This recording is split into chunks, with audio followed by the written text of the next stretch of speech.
नमस्कार दोस्तों, आज हम पढ़ने वाले हैं फंक्शन ऑफ OSI लेयर्स के बारे में।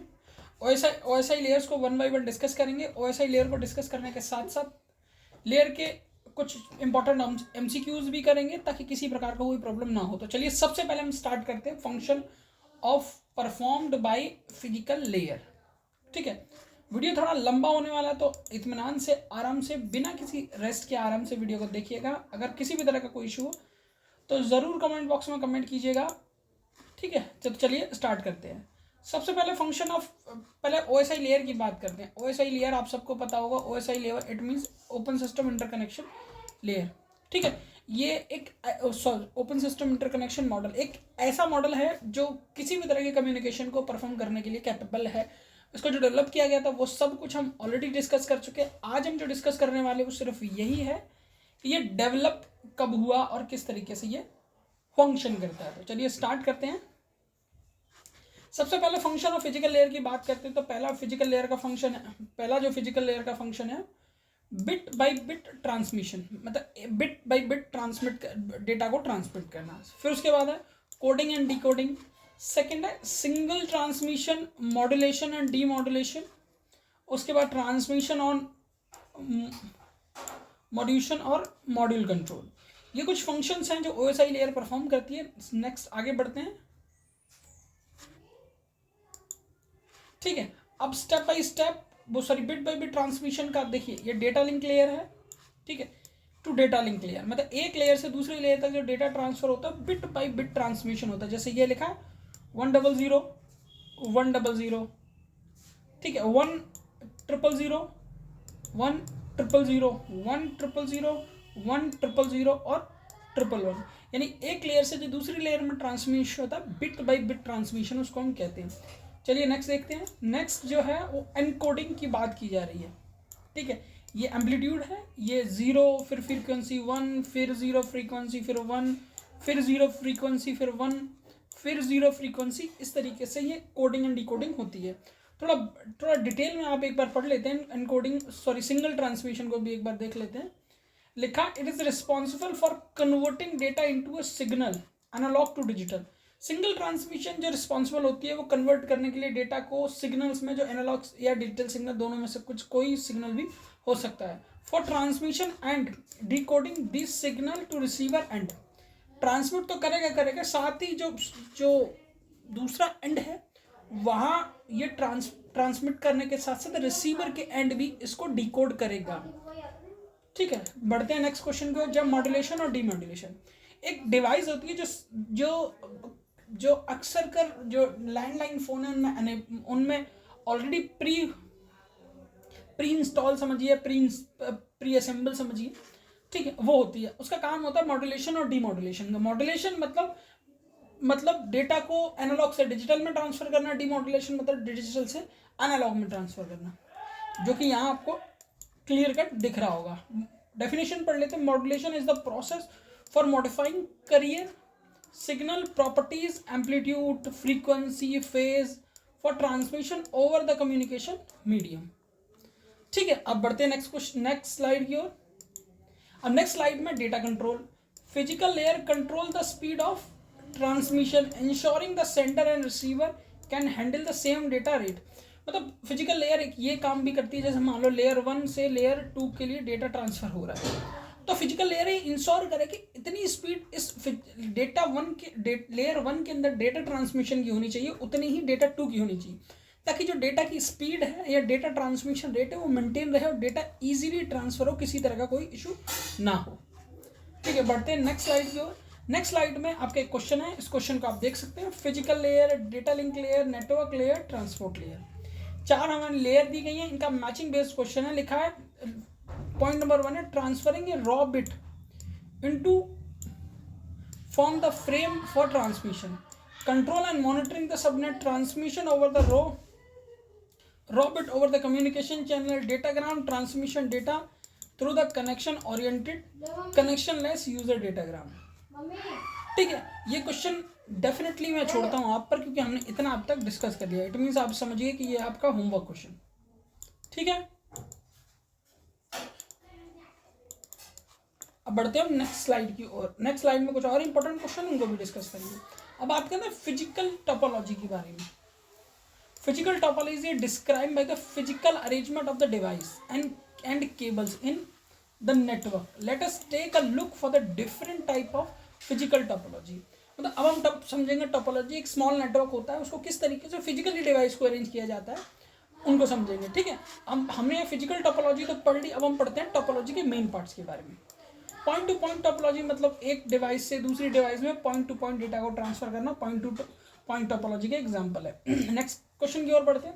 लिखा है mesh topology. Mesh topology, mesh is a network to a local area network. Mesh एक लैन है,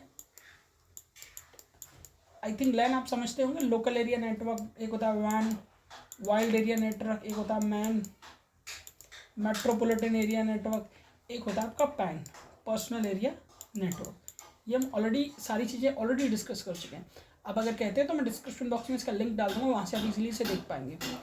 topology in which the infrastructure node connected directly, dynamically and non-hierarchically to the many other nodes possible and cooperate with the other to effective route data to the from the client machine। अब ये आपको ये जो infrastructure दिख रहा है, मतलब एक नोड दूसरे नोड से इंडिपेंडेंटली कनेक्ट है, दूसरा नोड पहले नोड से इंडिपेंडेंटली कनेक्ट है।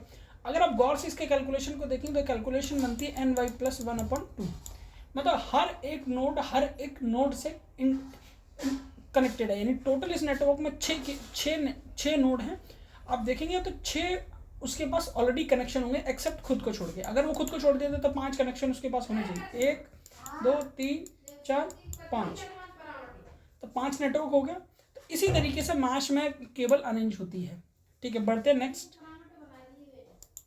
ठीक है, अब इसमें पढ़ा star topology. Star topology, each device is connected to central hub. हर एक डिवाइस कनेक्टेड है सेंट्रल हब से। ठीक है, in a network structure called star. मतलब ये एक नोड 1, नोड 2, नोड 3, नोड 5 और नोड 4 और नोड 5। अब गौर करेंगे, ये हमारा सेंट्रल हब, हर एक डिवाइस इनडायरेक्टली सेंट्रल हब से कनेक्टेड है। हर एक डिवाइस सेंट्रल हब से कनेक्टेड है। तो स्टार टोपोलॉजी यही होती है, each device is connected to central hub in a network, sometime refer to as a star network. इसको स्टार नेटवर्क कहते हैं। देखिए, हर टोपोलॉजी के अपने कुछ एडवांटेज होते हैं। वैसे हमारा एडवांटेज और डिसएडवांटेज पढ़ने का कभी फिलहाल कोई विचार नहीं है, सबके अपने अपने डिसएडवांटेज होते हैं। ठीक है, तो उसी तरीके से अगर डायरेक्टली सेंट्रल सर्वर में कोई भी प्रॉब्लम होती है तो टोपोलॉजी कंप्लीटली वर्स्ट, मतलब कंप्लीटली डिस्ट्रॉय हो जाएगी। नेक्स्ट बढ़ते हैं। नेक्स्ट है बस टोपोलॉजी के बारे में। बस टोपोलॉजी इस तरह की टोपोलॉजी होती है जिसमें एक स्ट्रक्चर होता है बस लाइक स्ट्रक्चर। जैसे आपने देखा सीट नंबर 1 हो गया, सीट नंबर 2 हो गया, सीट नंबर 3, जैसे इसके सामने seat number 4, seat number 5, seat number 6, और एक बैकबोन केबल बड़ी होती है। किसी तरीके से अगर ये बैकबोन केबल खराब होती है तो कंप्लीट टोपोलॉजी डिस्ट्रॉय हो जाती है। तो इसीलिए इसको बस टोपोलॉजी कहते हैं, क्योंकि इसका स्ट्रक्चर बस लाइक स्ट्रक्चर होता है। ठीक है, अगर हम इसको इस तरीके से जोड़ दें, यानी इसको बैंड कर दें, तो ये बनती है रिंग टोपोलॉजी, जो कि हमारा अगला है। वही मैंने बताया था, बस में ये इसको यहाँ से काट के सीधा कर दीजिए, यहाँ से यहाँ तक, तो ठीक है, और रिंग में इसको कनेक्ट कर दीजिए। ये मैंने रिंग की डेफिनेशन मेंशन कर रखी है। एज यूजुअल डेफिनेशन नहीं पूछी जाती है, सिर्फ आपको कॉन्सेप्ट पूछा जाता है, और ज़्यादातर जो कॉन्सेप्ट पूछा जाता है मैथ्स टोपोलॉजी पे ही बेस्ड ही कॉन्सेप्ट पूछा जाता है। हो सकता है आप पे एक असर्जन रीजनिंग का क्वेश्चन पूछ लिया जाए, तो उसका आप ये ध्यान रखिएगा। चलिए आगे बढ़ते हैं। ठीक है, अब ये हमने पढ़ा रिंग टोपोलॉजी। ठीक है, इसका रिंग लाइक स्ट्रक्चर होता है, इसीलिए इसका रिंग टोपोलॉजी बोलते हैं। अब कंप्लीट डेफिनेशन फिर मैंने यहाँ प्रोवाइड करा रखी है। ठीक है, बढ़ते हैं नेक्स्ट टॉपिक की ओर। नेक्स्ट टॉपिक में हम पढ़ेंगे रिंग टोपोलॉजी का ये भी एग्जाम्पल है। ठीक है, तो इसको आप देख सकते हैं। अब बात करते हैं लाइन कॉन्फ़िगरेशन के बारे में। Point to point configuration in point to point configuration there is a line, the link that is fully detected to carrying the data between the two devices. Multi-point configuration, in a multi-point configuration there is a line link through the which multiple device are connected, मतलब वही point to point, मतलब एक line से एक devices connect होगी, multi point मतलब एक से मल्टीपल डिवाइसेस कनेक्ट होंगी, वही पॉइंट टू पॉइंट और मल्टी पॉइंट डिवाइस कनेक्शन होता है। चलिए आगे बढ़ते हैं। अब हम पढ़ रहे हैं लेयर नंबर 2 को। अब तक हमने पढ़ा था लेयर नंबर 1, अब लेयर नंबर 1 से हम फॉरवर्ड हुए आगे लेयर नंबर 2 में।